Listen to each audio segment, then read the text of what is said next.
Hello everyone, my name is Surreal Lemming and today I am bringing you Angvik, a game developed by Alistair John Jack. You can get this on Indiegamestand for pay what you want at the minute, and the Humble Bundle store sells it for $5. It's an action platformer, similar in style to Ghouls and Goblins, and I quite enjoy it, to be honest. However, it does have one fairly large flaw, and that's quite short, so I'll only be showing off the first chapter in this review, and to make my life a lot easier, I've pre-recorded the footage as well. So like I say, I'll be going through the first chapter. We'll show off all the character classes, and in any second I shall be looking at the options menu. There you go. As you can see, it's a bit sparse. You can go from window to full screen.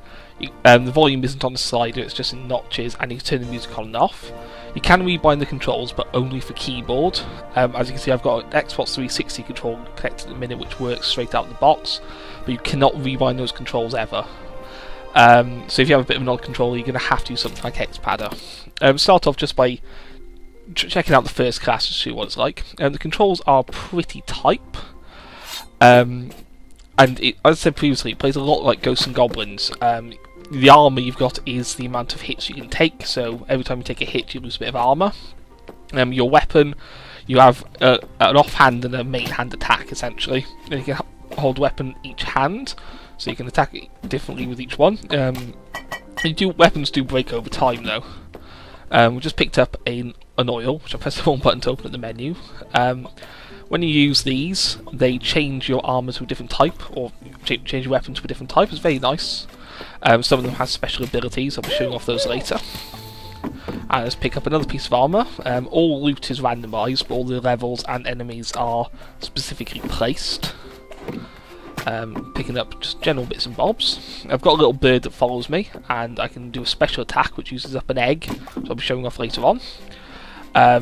Which basically makes another bird fly around and does an insane amount of damage to nearly every enemy, or the first enemy it hits, like an explosion radius.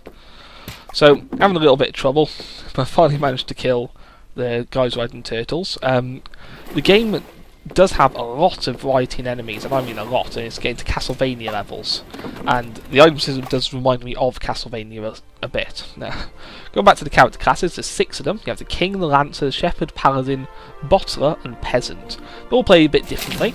As you saw, the King was just bog standard. You start off with a weapon and a piece of armour. With this, you start off with 2 weapons and a single piece of armour. So the King starts off with 3 pieces of armour and a single weapon. That's basically the extent of the difference between the characters though. I think the Shepherd might have slightly different item drops, but I'm not certain on that. Just use an egg there to use my special ability. And as you can see, hits that guy for me and kills instantly, which is fantastic, but the eggs are limited in the game. Right, okay, so going back to the length, you can complete the game quite happily if you're playing at a decent pace in about 20 minutes. It will take you a good couple of hours to learn the game well enough to be able to do that though, but it's not long. The graphics are cute, interesting, a bit different to what you normally find in these like hardcore platforming type things though, and it does make for quite an enjoyable experience throughout the game. There are many hidden secrets. I'll spoil one. You just follow the stream down that little hill there. It's quite obvious, but I don't show it off simply because I didn't want to give away too many spoilers in this, if you do want to play it yourself. And that's the end of the first level. I will go through here just to kill my character off so I can show you the next character class. The controls are very tight. The jumping feels very consistent, and the attack radius is very good as well. Which is very good, as the main way you're going to kill most people is by jumping on them. The Shepherd, as you can see, starts off with a staff that spawns sheep, very much like worms, and they explode in quite a large radius and can hit more than one person. And when you get hit as well, your armour spawns a sheep, which is quite nice, but only for this armour. We'll have a little look at the audio. The music's pretty good. Except again, as we've been having the past few times now, it's very background and generic. It's not oh, I want to buy the soundtrack, it's I can live with it. The general sound effects are decent as well. Nothing really stands out as annoying or anything, so that's really helpful. Ooh, where have I? So, I think the variety in gameplay is going to be trying to come from completing it with all 6 different characters. The peasant being the hardest, as essentially you only get 1 chance, so you don't start off with any armor. It's very much like the hard classic Dark Souls. Whichever one that one was, I can't remember.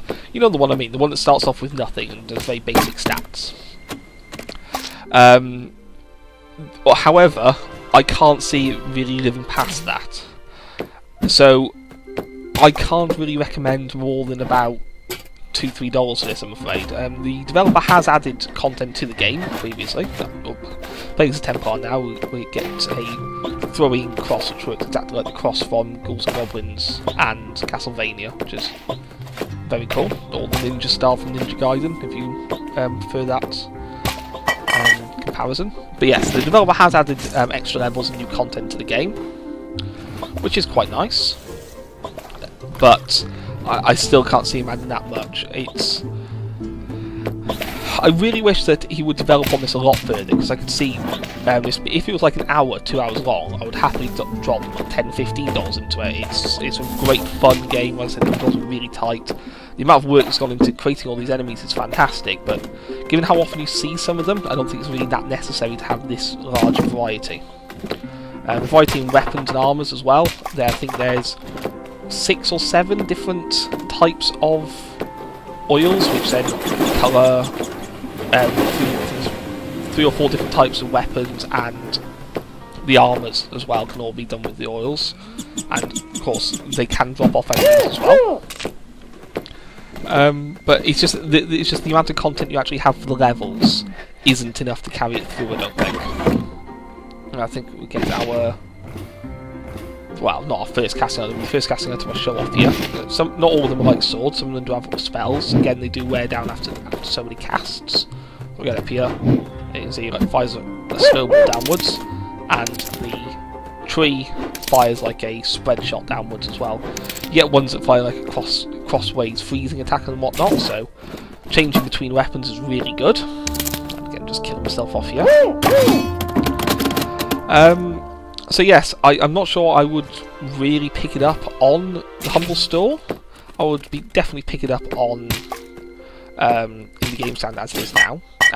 We are coming to... this is probably my second favourite class against the Shepherd, because I have not got 5 sheep people. This is the Bottler.